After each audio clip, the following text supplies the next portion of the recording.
Kapatid na Eduardo V. Manalo, ang amin pong pinakamamahal na tagapamahalang pangkalahatan.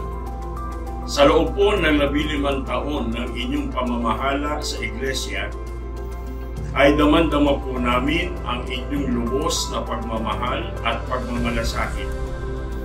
At dahil po sa inyong makapangyarihang pangunguna sa Iglesia, ay kitang-kita po namin ang lahat ng mga tagumpay nito sa kanyang mga aktibidad at mga gawain.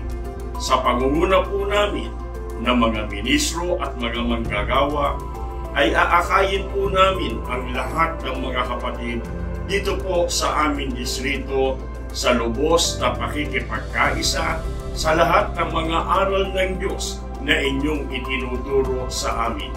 Kami po ay mamamalaging tapat at patuloy na magpapasako sa pamamahala ng Iglesia.